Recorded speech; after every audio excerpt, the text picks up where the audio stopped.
ठीक है। Hello guys, आज आपको मैं फैक्टराइजेशन बिल्कुल सिंपल मेथड से सिखाऊंगी। हिंदी में इसको बोलते हैं गुणनखंड। ठीक है। फैक्टराइजेशन क्या होता है, आपको क्लास 8, 9, 10 सभी में आपको फैक्टराइजेशन देखने को मिलता है। सबसे पहले मैं आपको बेसिक चीज़ कैसे सिखाऊंगी। पहले हम क्या करेंगे, इस तरीके का फैक्टराइजेशन आपको दिया रहेगा। ठीक है। पहले आप क्या कीजिएगा, शुरू वाले को लास्ट वाले से मल्टीप्लिकेशन कीजिए। शुरू वाले को लास्ट वाले से मल्टीप्लिकेशन। अगर हम 6 को x से मल्टीप्लिकेशन करेंगे तो क्या हमारा आ जाएगा 6x²। ध्यान से देखिएगा, आपको इस तरीके का डिजिट दिया हुआ है। सबसे पहले जो x² है और जो 6 है, यानी x² को 6 से गुना करने पर यानी मल्टीप्लिकेशन करने पे कितना डिजिट आया हमारा 6² आया। ठीक है। अब हमें ऐसा डिजिट ढूंढना है जिसमें मल्टीप्लिकेशन करने पे हमें 6² मिल जाए, या और जोड़ने और घटाने पे हमें जो बीच में नंबर है, बीच में हमारा कौन सा नंबर है 5x, तो हमें 5x मिलेगा। अब सबसे पहले हमें क्या करना है, कौन ऐसा डिजिट होता है जिसमें पहले तो 6 आता है, कौन ऐसा टेबल है। तो हमें पता है कि भाई 3 2 क्या होता है 6। 3 को अगर हम 2 से मल्टीप्लिकेशन करेंगे तो 6 आया। अब देखो 3 को अगर हम 2 से प्लस करेंगे तो हमारा 5 आ जाएगा। और यहाँ पे देखो, इसमें भी x है, इसमें भी x है।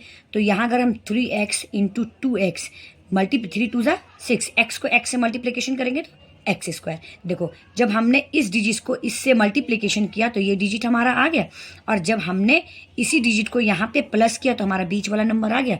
तो फिर एक बार बता रही हूँ, जब भी आपको फैक्टराइजेशन करना होगा तो शुरू वाले को लास्ट वाले से पहले मल्टीप्लिकेशन कीजिए। मल्टीप्लिकेशन करने के बाद जो भी डिजिट आ रहा है वो देखिए, फिर बीच वाले नंबर में आपको प्लस या माइनस, कोई ज़रूरी नहीं है कि प्लस करने पर ही आए, माइनस करने पर भी बीच वाला डिजिट आपको आएगा। अभी मैं आपको आगे बताऊंगी। तो हमें प्लस करने पर 5x आए, तो सबसे पहले हम ये वाला जो डिजिट है वो सेम लिख देंगे x²। ठीक है।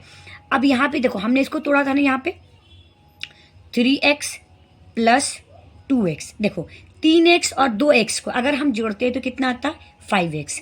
अब वही 2x और 3x को जब हम मल्टीप्लिकेशन करते हैं तो हमने यहाँ पे किया था ना 6x², प्लस जैसा ये 6 है वो आप वैसे ही उतार दीजिए जैसे था।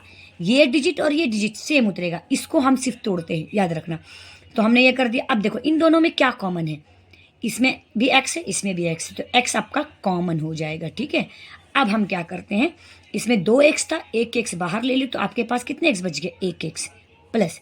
देखो इसमें एक ही x है, ऑलरेडी वो बाहर हो गया, तो आपके पास क्या बच गया सिर्फ 3 आ गया। अब देखो इन दोनों में क्या कॉमन है, तो इन दोनों में आपके पास देखो 2 के टेबल में भी 6 होता है। ठीक है। तो 2 हमारा कॉमन हो गया। x क्यों नहीं कॉमन हुआ, इसलिए कि इसमें x नहीं है। और 2 मैंने कॉमन इसलिए लिया कि दोनों 2 के टेबल में दोनों डिजिट आते हैं। तो 2 एक ही था, ऑलरेडी वो बाहर हो गया, आपके पास यहाँ क्या बच गया x। ठीक है। प्लस का निशान जैसे प्लस दे दिए। अब 2 का टेबल हम कितनी बार पढ़ें कि हमारा 6 आ जाए, तो 3 टाइम्स आ गया। अब देखो, जब भी आप फैक्टराइजेशन का कॉमन लोगे तो ये दोनों सेम आना चाहिए। अगर सेम नहीं आ रहा तो आपका कॉमन फैक्टराइजेशन सही से नहीं निकलेगा। अब देखो दोनों का सेम है तो कोई भी एक इसमें से एक डिजिट ले लीजिए। अब बाहर में क्या था आपका x, तो हम x लेंगे। यहाँ पर देखो दोनों चीज़ में क्या कॉमन है, प्लस है, तो प्लस भी कॉमन है आपका होगा, याद रखना।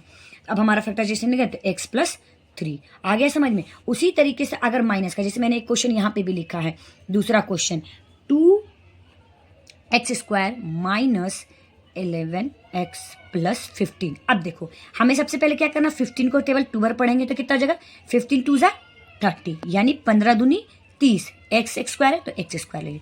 अब कौन ऐसा टेबल है जिसमें 15 मल्टीप्लिकेशन करने पर 30 आए और जोड़ने या घटाने पे हमें 11 आना चाहिए। तो हमें पता है ना, अगर हम 6 इंटू 5 को मल्टीप्लिकेशन करते हैं तो 6 5 30, यानी 6 5 30, और 6 और अगर 5 को हम ऐड करते हैं तो हमारा 11, यानी 6 और 5 को जब हम जोड़ेंगे तो 11। अब देखो दोनों डिजिट हमारा आ गया।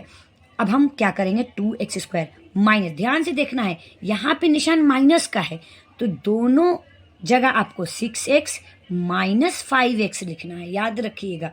ठीक है। 6x माइनस 5x को जोड़ेंगे तो हमारा क्या आ जाएगा 11x, यानी कि प्लस और माइनस कर दीजिएगा।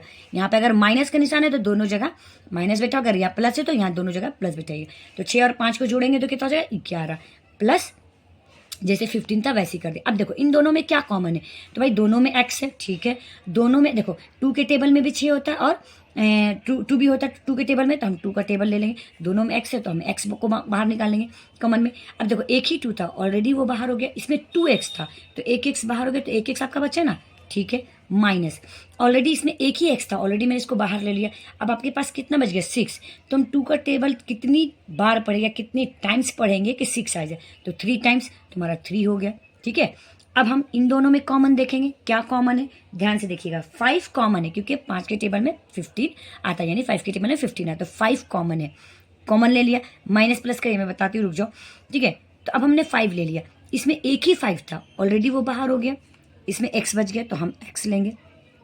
अब यहाँ पे हमारा क्या है, अब यहाँ पे देखो, यहाँ प्लस है और यहाँ माइनस है, तो प्लस और माइनस क्या होता है, माइनस होता है, तो यहाँ माइनस लगाइए, प्लस माइनस माइनस, ठीक है।